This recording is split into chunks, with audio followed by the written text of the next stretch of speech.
Good morning, everyone, and welcome to Keep On Cooking with Pam Davidson. This morning we're going to do some cat head biscuits. And the recipe is in my new cookbook on page, let's see what page, 46. Cat head biscuits. Alright? I know I say alright, but that's my transition word to the next sentence. Okay, first thing we're going to do, we're going to need some buttermilk. I don't keep buttermilk because we don't drink it, but I keep this in the refrigerator. It's powdered buttermilk, and you got to make it up. So we're going to need about 3/4 of a cup. So, where's my measuring spoon? Here it is. So I'm going to put, it says 3 tablespoons of this. So first thing we're going to do is mix this up so we can be turning our water into buttermilk. So I'm going to put 3 tablespoons in here, or thereabouts, and that's, I got cold water, so I hope it mixes up pretty good. It'll be all right. So we're just going to mix this and let it sit a minute. In the meantime, I got my oven preheated to 425. It's preheating over there. Next, we're going to take 2 cups of flour. 2 cups of self-rising flour. And we're going to put that in our bowl. Right here. I got this, look at this nice pretty bowl I got for Christmas. I got that for Christmas from my mother-in-law. And it has a wooden lid with it. So if I wanted to keep my flour stored in there, I could, but I usually don't because we don't make biscuits that often. Okay, so we're just going to make a little well in here. And we are going to add to that a 1/2 cup of shortening. Now this is yellow because it's butter flavored Crisco. I'll show y'all what this is. It's butter flavored Crisco. It is vegetable shortening, so I'm not adding butter, I'm adding Crisco. We're going to plop that right down in the middle of this. And also I'm going to put a little pinch of this is self-rising and it already has baking soda in it, but I'm going to put another little pinch in there. I think it just gives it a little extra rise. See if I can get a hold of a pinch. I was going to put maybe a 1/2 teaspoon or something. Just a little extra pinch in there. Alright, now I'm going to take a pastry cutter. And I keep mine in this little box. But this is a pastry cutter in case y'all don't know what it is. If you don't have one, you can use a fork. And we're just going to take this, and see I got my shortening in there with my flour, and we're just going to cut this into the flour.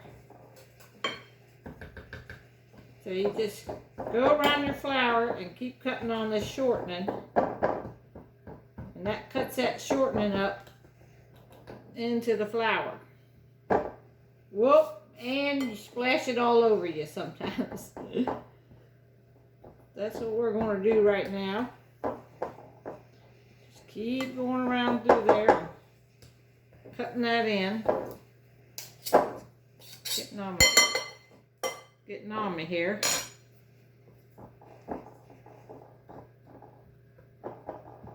And that distributes your shortening throughout your flour in little pieces. Like I said, you could do it with a fork if you want.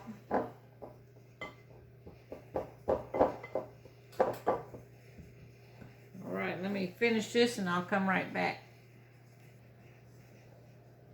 Okay, now we're going to grease up our iron skillet here. I'm going to cook these today in an iron skillet. You could cook them in any kind of a baking dish you wanted. And this is the butter flavored Crisco. This is not just butter. I guess you could use just butter if you wanted to, but this is the kind of Crisco I had, so we're just going to put that in here.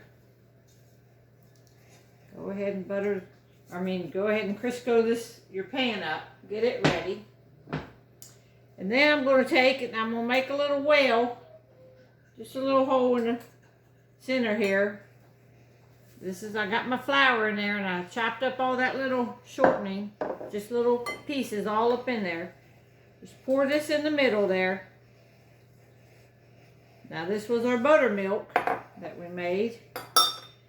And then you just start going around, putting your flour, mixing it gently with your buttermilk till you get all the flour incorporated. We're going to try to make this into a ball.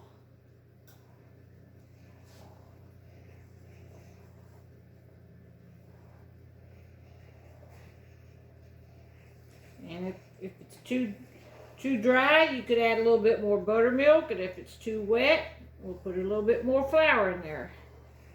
Sometimes I didn't measure my buttermilk exactly right, so we'll look and see. It's looking a little wet right now. I don't got it all mixed up yet. You don't want to over mix your batter, but you want to get it mixed up. Alright, that's looking into a ball. And it looks like it's a pretty good consistency. Alright. Y'all can see what that looks like. That's my ball right there. Now it's sticky, so we're going to put some more flour on it so we can manage it here. We're just going to sprinkle a little bit more flour on our ball. I'm going to go ahead and pull this off my fingers.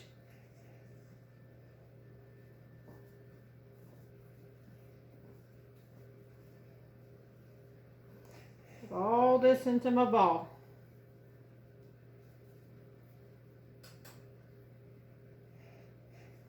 I'll just grab some more flour out of here. Sprinkle a little bit more on here. Till I get it into a ball. Alright, you just gotta keep breaking it off your fingers here.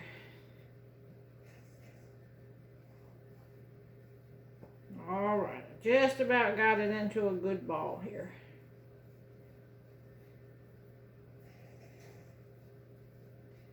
Where it's not so sticky.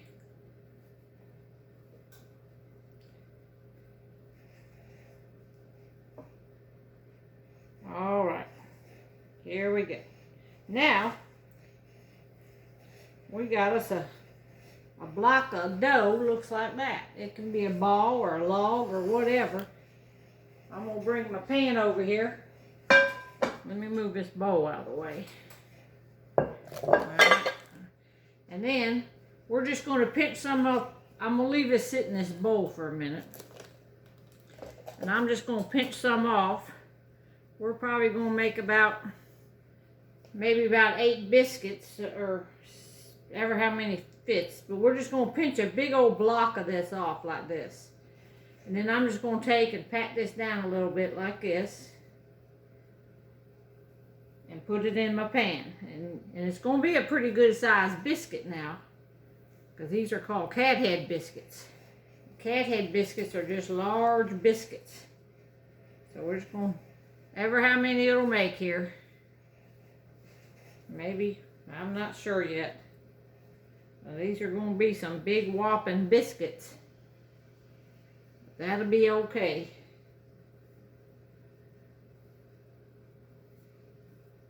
I think I made them really big today. Oh, that's alright though. Then take the rest of the dough and make the last one. I always call the last one the ugly biscuit. It usually goes in the middle, but I got a space right here. Now these are going to be some big biscuits. Look at that. That's what it's going to make. Now this is real simple. I'm going to wash my hands and come back. My oven's preheated to 425 and we're going to pop these in. Okay, I've cooked them about 15 minutes. The cookbook says 20 to 25, but my oven cooks fast. And there you go. That is a cathead biscuit right there. I'm going to take and put a little bit of butter on top of it. Let that melt a little bit. Now it's steaming hot. I don't know if I can do a taste test for y'all or not. Get a little piece here.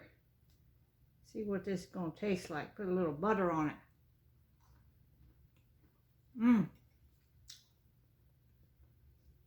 That is so good. And I'm fixing to make a pan of gravy. So I'm going to let y'all go. Bye.